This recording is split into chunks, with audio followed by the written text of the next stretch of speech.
Today's topic: the king's greatest garden.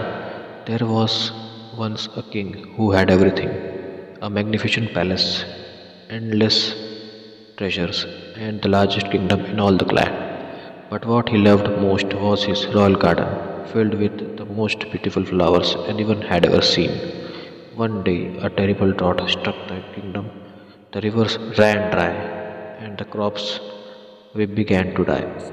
The king had enough water stored in the palace to save either his precious garden or help his people's farms. Your Majesty, his advisers said, your garden is famous throughout the world. It brings glory to a kingdom. The king looked out his window. His garden sparkled with rainbow colors, while in the distance he could see his people's withering fields. That night, the king couldn't sleep. He walked to his garden and touched a perfect rose. What good is a beautiful garden, he whispered, if my people are suffering? The next morning, he made his decision. He ordered all the palace water to be shared with the farmers. His beloved garden would have died. But something magical happened.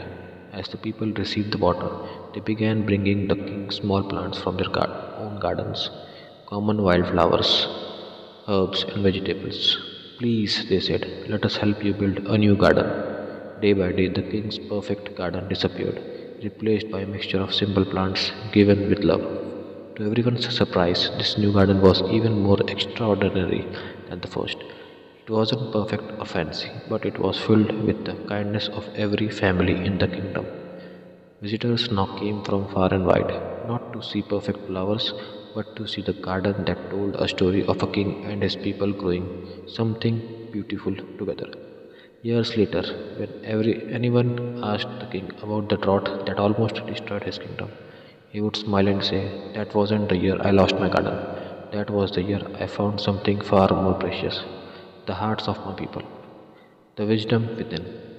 This story teaches us three powerful lessons. True leadership. The greatest leaders think about others before themselves.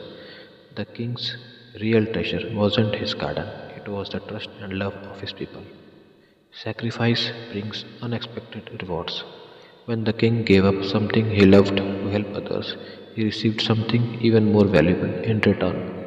Sometimes our greatest losses lead to our greatest gifts. Together we grow. The new garden was beautiful not because it was perfect, but because it was created by everyone. When people work together, they can create something more meaningful than any one person could alone. Thank you.